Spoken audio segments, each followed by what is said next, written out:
Hi friends, welcome back to my channel. ಇವತ್ತಿನ ವಿಡಿಯೋದಲ್ಲಿ ಡಿಫ್ರೆಂಟಾಗಿ ಒಂದು ವೆರೈಟಿ ಚಪಾತಿ ಯಾವ ರೀತಿ ಮಾಡೋದು ಅಂತ ತೋರಿಸ್ಕೊಡ್ತಾ ಇದ್ದೀನಿ.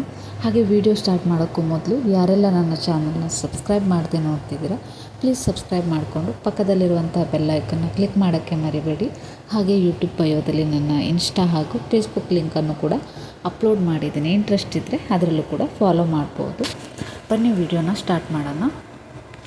ಇಲ್ಲಿ ನಾನು ಒಂದು ಬೇಯಿಸಿರುವಂತಹ ಒಂದು ಆಲೂಗಡ್ಡೆನ ತೊಗೊಂಡಿದ್ದೀನಿ. ನಾನು ಇಲ್ಲಿ 5ರಿಂದ 6 ಚಪಾತಿ ಮಾಡ್ತಾಯಿದ್ದೀನಿ. ಒಂದು ಮೀಡಿಯಮ್ ಸೈಜ್ ಆಲೂಗಡ್ಡೆನ ತೊಗೊಂಡಿದ್ದೀನಿ. ನೀವು ಎಷ್ಟು ಕ್ವಾಂಟಿಟಿ ಮಾಡ್ತೀರಾ ಅಷ್ಟನ್ನು ತೊಗೋಬೋದು. ಸ್ವಲ್ಪ ಜಾಸ್ತಿ ತೊಗೊಂಡ್ರೂ ಪರವಾಗಿಲ್ಲ, ಚೆನ್ನಾಗಿರುತ್ತೆ. ಇದನ್ನು ಚೆನ್ನಾಗಿ ಸ್ಮ್ಯಾಶ್ ಮಾಡ್ಕೊಳ್ಳಿ. ಅದಾದಮೇಲೆ ರುಚಿಗೆ ತಕ್ಕಷ್ಟು ಉಪ್ಪನ್ನು ಆ್ಯಡ್ ಮಾಡ್ಕೊಳ್ಳಿ. ಹಾಗೆ ಒಂದು ಕ್ಯಾರೆಟ್ನ ಕೂಡ ತುರಿದು ಹಾಕ್ತಾಯಿದ್ದೀನಿ. ಇದು ತುಂಬ ಹೆಲ್ದಿ ಹಾಗೆ ಡಿಫ್ರೆಂಟಾಗಿ ಟೇಸ್ಟ್ ಕೊಡುತ್ತೆ ನಿಮಗೆ. ನೋಡಿ, ಇಲ್ಲಿ ನಾನು ಗೋಧಿ ಹಿಟ್ಟನ್ನ 4ರಿಂದ 5 ಸ್ಪೂನ್ ತೊಗೊಂಡಿದ್ದೀನಿ. ನೀರನ್ನು ಮಿಕ್ಸ್ ಮಾಡಿಕೊಂಡು ಎಣ್ಣೆನ ಹಾಕಿ ಚೆನ್ನಾಗಿ ನಾದಿಟ್ಕೊಂಡಿದ್ದೀನಿ. ಅದಾದಮೇಲೆ ಚಪಾತಿನ ಲಟ್ಸ್ಕೊಳ್ಳಿ. ಚಪಾತಿ ಚೆನ್ನಾಗಿ ಉಬ್ಬಿ ಲೇಯರ್ ಥರ ಬರಬೇಕು ಅಂದರೆ ಇಲ್ಲಿ ಒಂದು ಮೆಥಡ್ನ ಫಾಲೋ ಮಾಡಬೇಕು.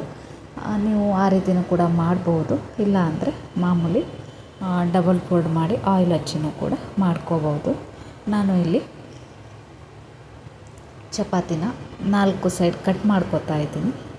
ಇದೇನಪ್ಪ ಮಾಡ್ತಿದ್ದಾರೆ ಅಂತ ಅಂದ್ಕೋತಿರ್ಬೋದು. ನೋಡಿ, ಈ ರೀತಿ ಕಟ್ ಮಾಡಿಕೊಂಡು ಒಂದು ಸೈಡ್ ಆಯಿಲ್ ಹಚ್ಕೊಂಬಿಡಿ. ಕಟ್ ಮಾಡಿದ ಮೇಲೆ ಆಯಿಲ್ ಹಚ್ಚಿದ್ದು ವೀಡಿಯೋ ಸ್ಕಿಪ್ ಆಗಿದೆ. ಬಟ್ ನೀವು ಈ ರೀತಿ ಕಟ್ ಮಾಡಿದ ಮೇಲೆ ಒಂದು ಸೈಡ್ ಫುಲ್ ಆಯಿಲ್ ಹಚ್ಚಿ ಈ ರೀತಿ ಫೋಲ್ಡ್ ಮಾಡ್ಕೊಳ್ಳಿ.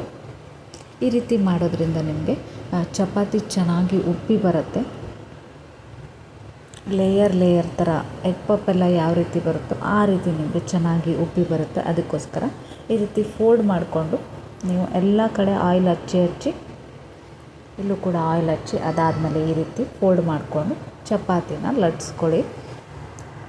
ಅದಾದಮೇಲೆ ಸ್ವಲ್ಪ ಹಿಟ್ಟನ್ನು ಹಾಕಿ ನಾನು ಚಪಾತಿನ ಲಟ್ಟಿಸ್ತಾ ಇದ್ದೀನಿ.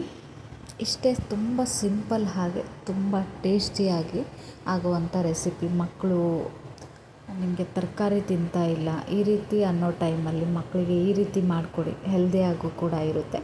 ಇದಕ್ಕೆ ನೀವು ಎಣ್ಣೆ ಹಾಕಿ ಕೂಡ ಫ್ರೈ ಮಾಡ್ಕೋಬೋದು. ನಾನು ಒಂದು ಸ್ವಲ್ಪ ಬೆಣ್ಣೆನ ಹಾಕಿ ಈ ರೀತಿ 2 ಸೈಡ್ ಚೆನ್ನಾಗಿ ಫ್ರೈ ಮಾಡ್ಕೋತಾ ಇದ್ದೀನಿ.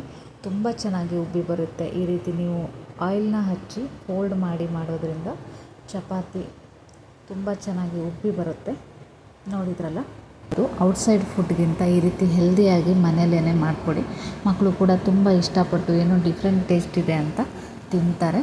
ಇದೇ ರೀತಿ ಹೊಸ ವಿಡಿಯೋದೊಂದಿಗೆ ಮತ್ತೆ ಬರ್ತೀನಿ. ಅಲ್ಲಿ ತನಕ ಕೀಪ್ ವಾಚಿಂಗ್ ಮೈ ಚಾನಲ್. ಇದನ್ನು ನಾನು ಲಾಸ್ಟಲ್ಲಿ ಸರ್ವ್ ಮಾಡೋ ಟೈಮಲ್ಲಿ ಚಟ್ನಿ ಪುಡಿನ ಹಾಕಿ ಫೋಲ್ಡ್ ಮಾಡಿದ್ದೀನಿ. ಅದಕ್ಕೆ ತುಂಬ ಡಿಫ್ರೆಂಟಾಗಿ ಕಾಣಿಸ್ತಾ ಇದೆ. ಇದನ್ನು ನೀವು ಖಾಲಿನೂ ಕೂಡ ತಿನ್ಬೋದು, ತುಂಬ ಟೇಸ್ಟ್ ಇರುತ್ತೆ.